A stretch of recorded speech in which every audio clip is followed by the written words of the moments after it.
We have what I think is both a very fun and a very interesting and meaningful show for you today. This was a fun conversation with our special guest, and I'm looking forward to sharing it with you. So put on the brakes, grab a cup of coffee, and join the conversation because it's time once again for Coffee Breaks with Steve.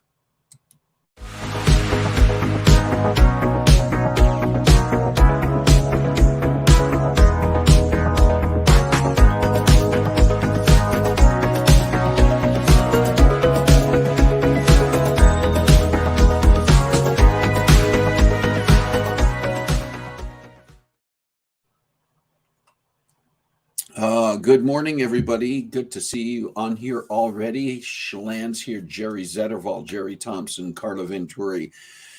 We got the family joining our Coffee Breaks with Steve family, gathering around our virtual coffee table. So thank you for being here. I'm Steve. It is Saturday, October 22nd, 2022, 10/22/22. And hard to believe once again that we're moving so quickly through this month, moving so quickly through the year. But here we are once again. Rick Venturi, good morning. Kathy Garlick, Alan McCormick, Jay Zetterval. All right, it's a party. We're getting the people together. Yeah, it's definitely autumn. I will tell you that. We're feeling it in Spokane, and I know that different places around the country definitely starting to get this kind of weather that tells us that autumn is really here. And in some places, Christmas, wow, winter is approaching rapidly. Christmas isn't that far away either. We're just a couple of months out. I know some of you are like, shut up, don't say that. But yeah, it's kind of true. Jim Mockford, good morning to you. Yeah, so if you were tuning in live, do what these people are doing and make sure that you say hello in the chat and that you participate in today's conversation. It's about you being able to be a part of this. If you are tuning in later on and watching this on recorded or if you're on one of our podcasts, I'll talk about that at the end of the episode today, then make sure that you are also participating, making your comments in the chat and being a part of the conversation. And we've got another conversation today that was recorded ahead of time because of scheduling and that type of thing, but it's a great conversation. I'm going to just give you the heads up now. The recorded conversation itself is almost a half hour long, so I know we're going to run a little bit long today, so I'm giving you the heads up for that. Hi, Jody Platt. Good to see you on here. We just had an opportunity to visit with Jody and Scott this last week. A couple of days ago, if you were tuned in last week, we were in Redding, California last weekend and over several days and made our trip back up late in the week and got back into Spokane. And so I don't know what I was saying. I was saying something about the episode being recorded. It's going to run long. So I'm not going to spend a lot of time just bantering here. I'm going to try to get to our recorded conversation with Chryssie Whitehead in just a couple of minutes. I do need to share some special days that are going on this week. Today, Saturday the 22nd, is what's called Make a Difference Day. It's one of those days that's kind of set aside during the year to point out that we can get involved in doing things in our community. It's one of the days that I think still to this day, former President Jimmy Carter goes out and grabs a hammer and helps with Habitats for Humanity to do building. The guy's now in his late 90s, and he's still out there doing things. And I figure, if Jimmy Carter can still do it, I need to be out there doing things. One of the things we talk about on Coffee Breaks is finding a way to make a difference in our world. And so it's just a good reminder that we can do that. Make a Difference Day. It's always the fourth Saturday in October. And then Monday is, this date varies, but this coming Monday is Diwali. Diwali is a Hindu holiday. It's the festival of lights in the Hindu religion. So if that is something that you celebrate, that comes up on Monday. Tuesday, the 25th, is International Artist Day. And it's a day when we, throughout the world, recognize those who are artists. That could be art, doing things like painting or sculpting or those types of art, physical art like that. It can also be performing art. I thought it was relevant to mention that since we're going to be talking to a performing artist in our conversation today. And then I had one birthday on my list. A happy birthday to Rick Castaneda. Rick is a friend of Coffee Breaks with Steve, has appeared on this show as the screenwriter and director of the All Sorts movie that we have talked about and shared on this broadcast before. And by the way, just a reminder that if you have not yet seen All Sorts, it is now has been for 2 or 3 weeks now available on a number of the online streaming services. So if you haven't had a chance to watch it, go out and watch it and let me know what you think. It is an interesting, quirky comedy. But happy birthday coming up this week to Rick Castaneda. All right, listen, Shalane, I know that you're probably going to mention that that I'm going to, with the recorded broadcast, I'm going to be drinking coffee constantly, but I still feel free to tell everybody to drink if you want. I'm doing it now. It's your cue, Shalane. I want to tell you a little bit about our guest for today and what prompted me to reach out to her. Today, we're going to be visiting with Chryssie Whitehead. Chryssie is originally from South Carolina. She began her career right out of high school as a Radio City Rockette. She started out as learning to dance, and you'll hear her talk about this at a very young age.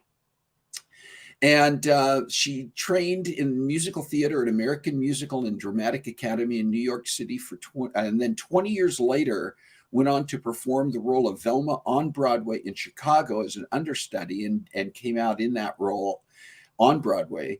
But that's not where she started. She's had a career spanning 25 years working bi-coastal in Los Angeles and New York, acting in over 13 television shows, including Grey's Anatomy, film, including the recent remake of West Side Story. She's also sometimes known for her role in the romantic comedy with Raven-Symoné, Revenge of the Bridesmaids. She made her Broadway debut in the revival of A Chorus Line in 2006, where she's featured landing the role of Christine in the documentary Every Little Step. If you haven't seen that documentary, it's available on Amazon Prime, Every Little Step, and it tells the story of A Chorus Line and the revival in 2006. You get to see Chryssie there, but it's just a great documentary. She leads a creative, artistic life, teaching across the globe, and now spends a lot of her time directing and choreographing. Her past shows include Grease, Chicago, How to Succeed in Business Without Really Trying, Beauty and the Beast, Shrek, Into the Woods, and All Shook Up. She's a proud co-founder of a mentoring, performing arts educational company with her best friend of 20 years in the business, passing it on to the next generation of artists through Broadway Arts Community. Chryssie recently wrote a one-woman show focused on mental illness, a true story shared with the goal of spreading hope and awareness globally. The show is called In My Own Little Corner, a work in progress with bipolar disorder, and it's going to make its New York debut on November 5th of this year at the Riverside Theater. And there's more info about Chryssie and her upcoming show on her website. We'll talk about that at the end of this this conversation. But right now, I want to give you the opportunity to meet and get to know Chryssie Whitehead. Well, Chryssie Whitehead, thank you so much for joining us today on Coffee Breaks with Steve. It's great to meet you. It's great to have you here. Thank you, Steve. It's really fun. Thank you so much. Yeah, I'm happy to be here. Well, you know, this is an interesting topic because we're talking about not only life as a performer, which you have been, but we're talking today. One of the things that really interested me about your story is that as we look at performers, sometimes we look at people in the acting profession or people who are professionals as singers, actors, whatever it might be. And particularly once they've kind of made it, however we define that, we think, it's going to be easy. And we're going to talk a little bit today, kind of how that journey works out and how your journey has gone individually. But you're a very well-rounded performer. I mean, you're an actor, you're a singer, you're a dancer, and we're going to talk about other things that you're doing since then. But what was your first area of interest as a child when it came to that kind of performing? Where did you start? Yeah. Well, I'm Chryssie. Hello, everyone. Thanks again. I'm born in South Carolina in Columbia. I've been in this business for over almost 25 years now. So at 18, I had started out as a Rockette right out of high school. But the first love for me was a dancer. I was dancing at 3 years old in tap class. I did tap 3, 4, and 5, and then I started a dance studio when I was 6, and then joined in ballet and jazz and hip hop and major dancer. And so, and we make assumptions about that. I assume if you were doing that at such a young age, that your parents must have been very supportive of what you were doing. And you know, for some parents, it's get the kids to all the sporting events, whatever. With you, was it getting you to dance class all the time? Yeah, I mean, my parents were divorced, but they both were very supportive. My mom was the one that really just drove me everywhere for all the dance classes, all the dance lessons. And she just got lucky, I think, because I loved it so much. So my mom Hmm. wasn't a pusher. She was someone that really was like, you love this. Now you're going to work really hard at it. So she was a coach, you know, like a cheerleader um, in that way. So yeah, it wasn't like a pushing thing. I loved it so much. I call dance my best friend. Ah, I like that. Yeah. It's good to have one of those. You Yeah. mentioned being a rockette, and you know, I don't know. I mean, I think looking at your website that's Yeah. mentioned, but how can you briefly just kind of talk about that experience, how that happened, how long Yeah. you did that? Yeah. I actually auditioned for it when I was a senior in high school. I was a very competitive dancer. I danced at competitions. I was pretty much a top soloist in the country. I worked very, very hard. I loved it. And then I got the Rockettes really quick, like at 18 and at 19. So I did it in LA the first year. I did it in New York City at Radio City Music Oh Hall. my gosh. And yeah, and I was the baby, like the baby of there was not many people that were young. Nowadays, it's really a lot of young dancers get it. Hmm. But at the time, there was a roster that you couldn't get out of. I loved it. I was a toy soldier. I did all the things that are, The holiday stuff that yes, everybody knows about. everybody knows about. Um, and it wasn't the job for me. Mm. I could not stand out. I could not perform too big. I would get notes a lot about how much joy and overperforming. Yeah. And I was like, I don't know if this is it for me. Like if I have to stand and not and be one of 32 people that all look the same and smile the same. I don't know if I could do that. So I Wow.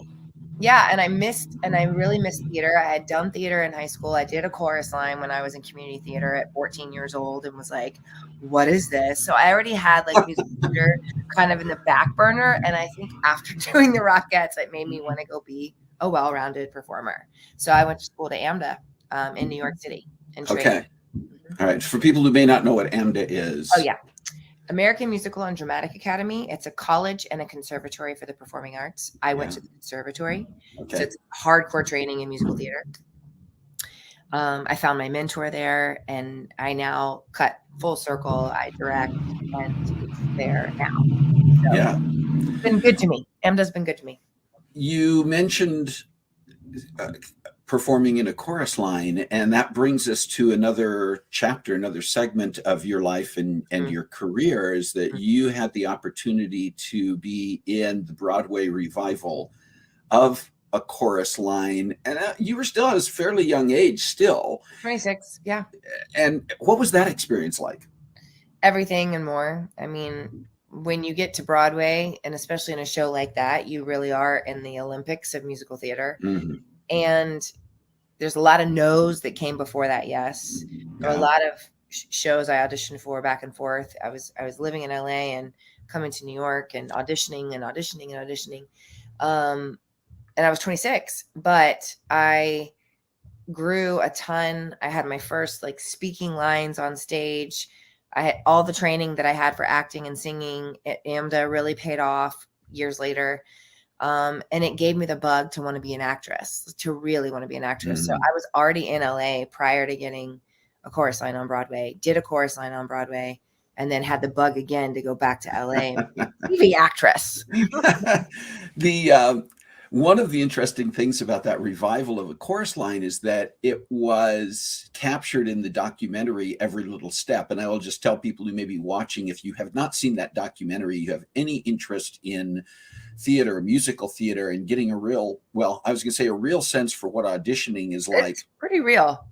I mean, that was quite a journey too. It's all compressed, but that happened like over the course of 8 months, 8 or 9 months, just to get to the from the original cattle call auditions with several thousand people to the point where the cast was actually Yeah. identified.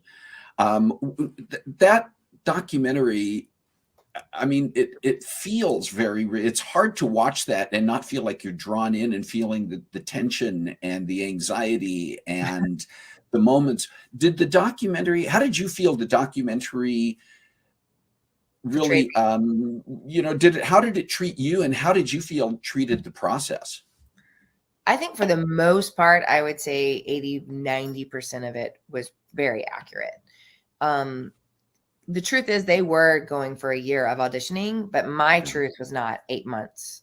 You know, I was about 2 months into the end of it. And I was Wow. in LA, and you don't see that audition. I was in LA first because I was living in LA. They had a call, and then they Mm, said, "Can you come back?" And then when you come back, you may or may not be asked to go to the final callback, but you wow. need to take a week off of work in order to, yeah. So what they didn't really spell out all that. Um, Everything's pretty accurate with all of us. Like, yes, I have always, especially in my 20s and my 30s, have been has this kind of like giddy energy and gets excited and is a little sporadic and a little scattered.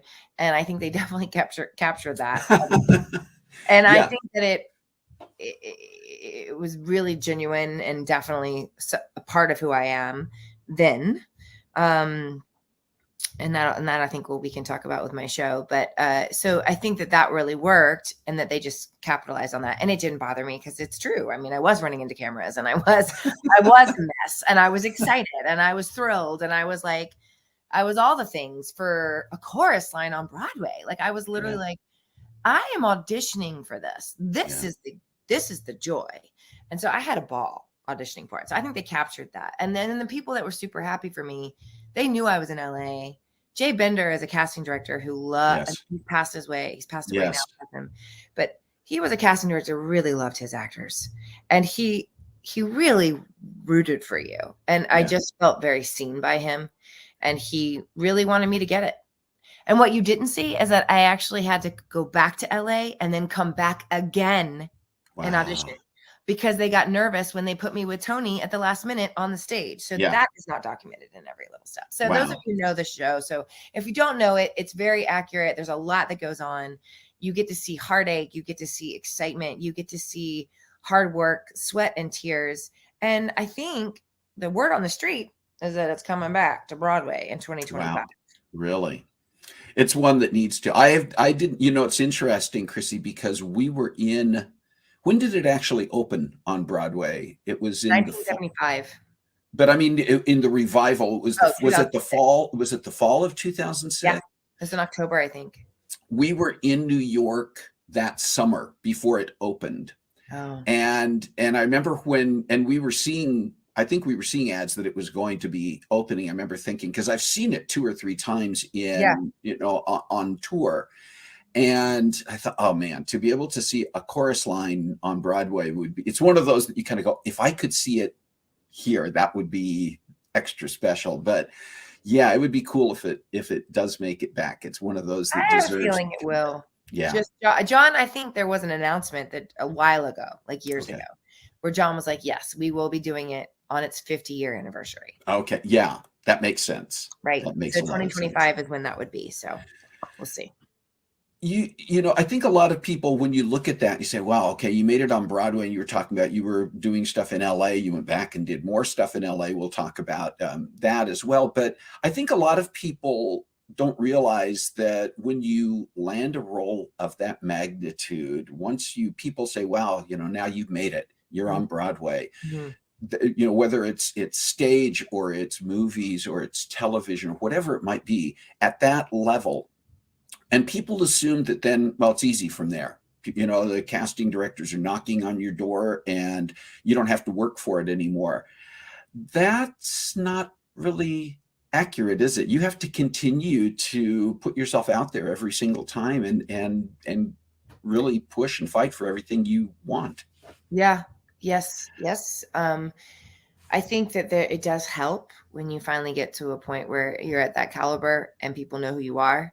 I mean, I had a lot of people know who I was, and it would get me in more rooms because they Hmm. knew who I was now because they've seen me in the show.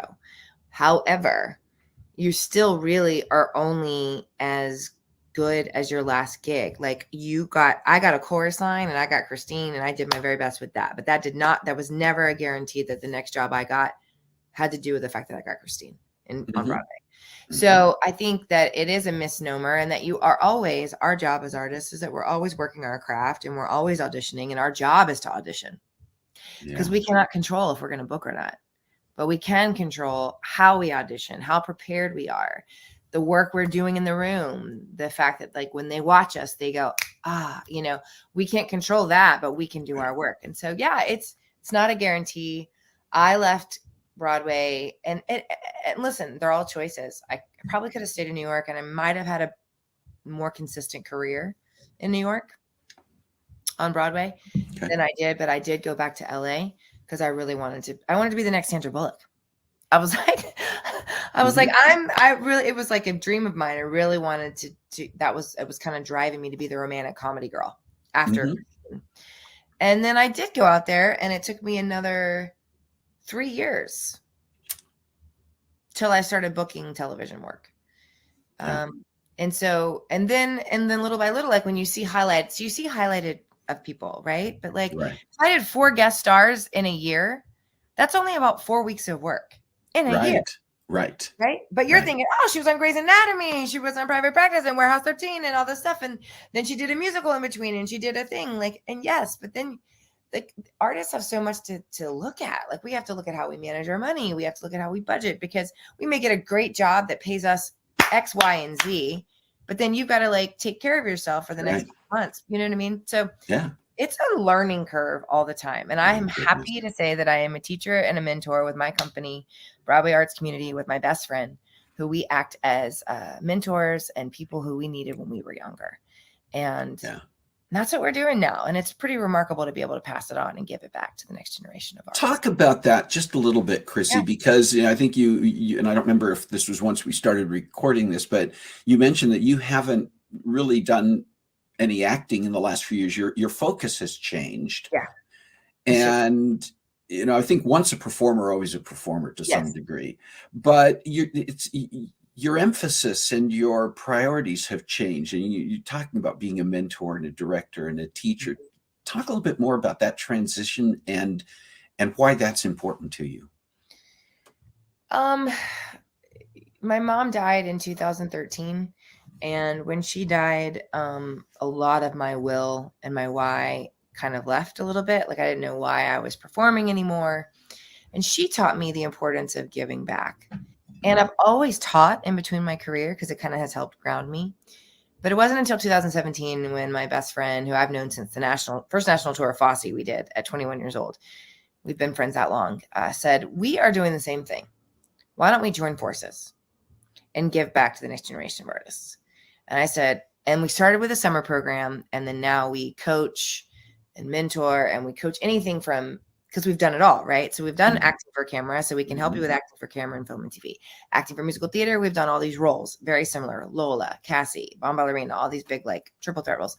And then we help with college prep, and we help with career prep, and it's just fun. I mean, I feel like I have more of a purpose when I am giving back to the next generation.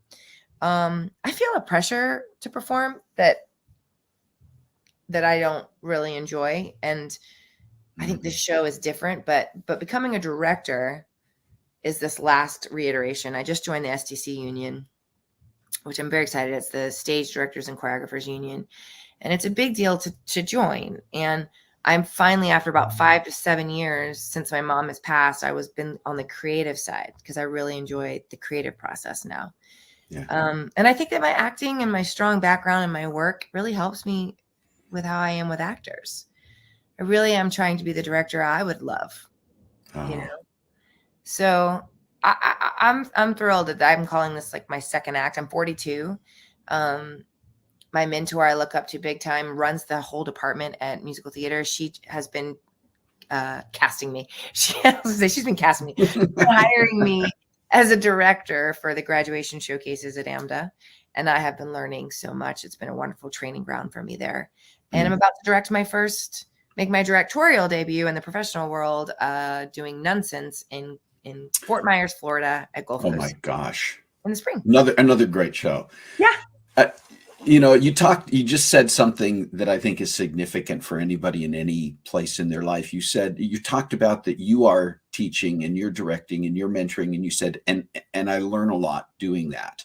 And isn't that interesting, Chryssie, that when we are in a place where we are the one teaching and working with people who may not be as far along in their walk as we are, we think of ourselves as mentors. And I've told people before in doing mentoring roles, if you don't walk away as a mentor learning as much as your mentees, you miss the opportunity. Yeah, I agree. And I think our mentees are amazing. And just the people that every dance class that I teach here in New York City, I hug and meet every single person that comes in that room. Mm-hmm. I say, hi, what's your name?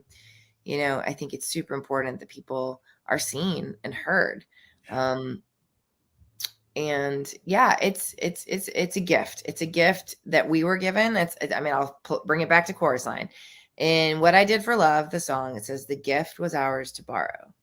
Mm-hmm. So this gift of performing and giving and it's borrowed. And then take it, we run with it. And then now I don't get off on it like I did when I was younger. I remember I don't, but I do get off on connection and human connection. And I think that's what theater still does for me, which is why I still want to be in it and would love a long career as a director, choreographer, or even a director, Yeah, I get that. You mentioned Nonsense, but that's not the only project you have going. You have a very special project that's coming up in New York next month. Do you want to talk a little bit about your one-woman show? Yes. I wrote a show called In My Own Little Corner, a work in progress with bipolar disorder. So this is our little flyer that we came up with, all the different feels and colors. And so I decided to do this show. It's not only my story, but it's my mother's story. Mm-hmm. And like I said before, she passed away in 2013. So this is I'm her voice now.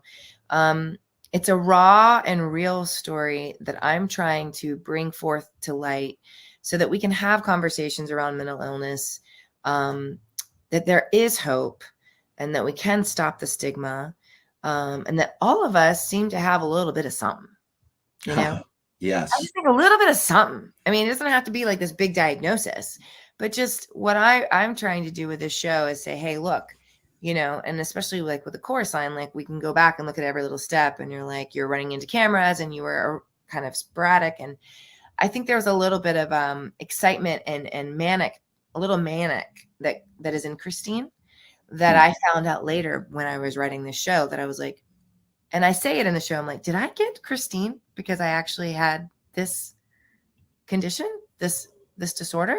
Interesting, right? And at the time it wasn't manageable. And I've been on medicine and I got diagnosed at 38. So I'm 42. So I've got diagnosed kind of late. And I was really shocked by it. So the whole show is me kind of saying, all right, y'all, let's go on this journey together. Get ready. Yeah. Hang in there. It's going to be raw. It's going to be real. And you're probably going to cry, but just know that there is hope and there is light at the end of the tunnel. And the only reason why I am sharing this story with you is because if I don't share, how can we care? If we don't share with each other, how can we absolutely care? How can you sit there and say, well, this girl who's had X, Y, and Z, and she's gotten it all together, and she's always just a bubbly Energizer bunny, Well, there was something behind that. Yeah. And second of all, if I didn't get it treated, and I didn't know this, it can lead to Alzheimer's, dementia, and even suicide. Right. That's right. So I don't. So, and I'm my diagnosis is bipolar too, but it's just to say, hey, here's a story. Can you empathize? I'm not claiming to be the poster child for bipolar disorder. That's not it at all. It really is to to normalize the conversation, which is how I'm doing this with you right now. And let me tell you, a year ago, if you asked me, Chryssie, you told me, Chryssie, you're going to be on like podcasts and interviews and you're going to have written a show. Even a year ago, it wasn't, no way. I was in such hiding and such secret. Wow. Yeah. But if I can talk about it normal, then maybe other people can start to see that it's not this dun, dun, dun. I think that is fantastic. And, my hope is we have started to open the door for some of these things a little more than what has happened in the past. It's not, I think there's still a certain amount of stigma that comes from misunderstanding and miscommunication, but thank you for doing that. It is a place of transparency and vulnerability, but I do think it's important. So I'm just going to encourage that anybody, I told Chryssie earlier that I'm still trying to figure out, can I get to New York in November for this, one night, November 5th? Eventually, at some point, your hope is to be able to sell this out, to be able to make it available in other venues, whether that's through recording and having it out on streaming platforms, taking it on the road and presenting it in other places. So for those who cannot make it to New York the first week in November, keep your eyes and ears open, and we'll share a little bit here at the end about how you can continue to follow Chryssie and her journey. A couple more questions for you today. Before we do that, yes. I'm so sorry, I realized. Nope. Most importantly, to add that this is a benefit. So all proceeds of this show, I have written this as a gift. I've been working on it all year long. I've done 2 readings of it, and now this will be the 3rd, and this will be the one in the stage. It's going to the Actors Entertainment Community Fund, which is formerly known as the Actors Fund. Yeah. Ultimately, if this does move forward and it does have a big life and a fruitful life, like touring and people are bringing us in, and then what I would want is tickets. A big portion of the ticket sales moving forward would be going towards a fund specifically geared towards artists who can't afford psychiatric and medicinal care. Oh, that's important. So that's really where it all came from. Like, if I share this message and people come and watch it, and the money, huge, like a big portion of their money, well, this time right now, all the proceeds are going to. So even if you can't make it and you feel inspired by the story a little bit, there's some more stuff on my website. You can check some reels out and that kind of thing. You can also just do a donation to the Entertainment Community Fund, and it's on the website of where you buy a ticket. So there it says you can buy a ticket or you can make a donation. Yeah.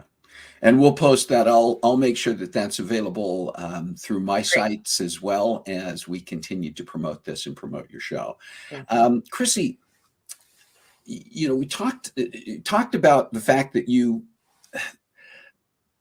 there's the performer element and you have had visibility. This is kind of an off the wall question, but do people recognize you on the street at any point? Do you find that people come up to you and either say, "You're Chryssie Whitehead," or they say, "You look familiar. Who are you?" I do get that. It's so funny. I do. And I get very embarrassed when I'm around other people, because I had a story the other day where I was at the US Open and I was meeting I just happened to be I actually made these amazing friends of these 2 adults and their partners, and me and my husband. And so there was like 6 of us hanging out, chatting, and we were waiting and waiting and waiting. And then she got us into this like club. Anyway, she's walking by. She doesn't know anything about me. She's just met me. Right. And we're just chatting, and I said, I'm a teacher, yada, yada. And then I'm leaving and I'm going to the thing and I walk away. And then she ran up to me later, like 10 minutes later. She goes, "Are you famous?" I was like, "What?" She's like, "Are you a celebrity? You're a celebrity, aren't you?" I was like, "Why are you saying that?" She goes, "Because that girl just recognized you back there." She was like, "Oh my God, that's her. That's her." And I was like, "Oh my God." And then I got embarrassed because this is like I would quote unquote call these people who are not theater people more normal people, which is really not right. But she was like, a business lady, right? And she was like, "Oh my gosh, that girl totally recognized you." So I saw the girl later on, and she was like, "It is you." She was like, "You're Rachel in Revenge of the Bridesmaids." So I have like 3 things. It's so funny. It's Revenge of the Bridesmaids is a movie I did, and people still have seen it. Every Little Step. Yeah.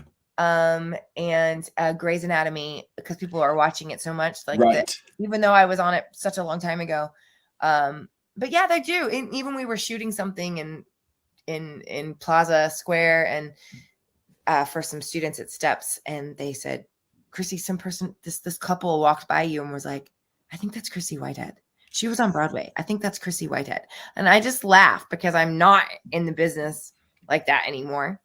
And Mom used to always say, like, you better be grateful for when people are saying stuff like that to you, because that means something to them when they say, and then so I remember when I was in the thick of it, especially during a chorus line, I got recognized all the time. Sure. And I would always say, what's your name? Thank you so much. Instead of being like, oh, thanks. It just kind of takes it. And that's my mama. Yeah, I like that too. Yeah. Final question for you. What else? What else do you want to still accomplish? Oh gosh. I really just want to accomplish maintaining peace. I'm really not really interested. I love what I do, and I love the arts. And yes, I want to keep working in the arts, and I would love for theaters to hire me. So I'm definitely interested in that, but I think I'm really interested in the being, and I'm interested on this self-care journey of maintaining peace inside my heart and my mind, so that I can be strong for my husband, my family unit, and it's not perfect, and I still struggle and I still battle. I just manage it a lot better now because I have medicine and I have therapy. Yeah. It's never going to be perfect, right? I mean, we do No. the best we can. Well, I want to let people know that they can find you online as well. They can go to your website at www.chryssiewhitehead.com. They need to be aware of how you spell your first name. It's not necessarily what people automatically think, but they can find you pretty easily out there. Yeah. They can, if they're not sure any place else, they Just can Google it. It should come up. Google it, it'll pop up. But there's a lot out there that they can continue to follow. And I encourage people to do that. Follow Chryssie's journey. If you can make it to her show in November, do that. If you can't, consider donating. But there is just a lot there's a lot worthwhile about following your journey, Chryssie Whitehead. And I want to thank you very much for taking the time to join us and talk about all of it today. It's an absolute pleasure. And I just continue to wish you all the best. Thank you for finding me and seeking me out. I appreciate it. Absolutely. All the best. All the best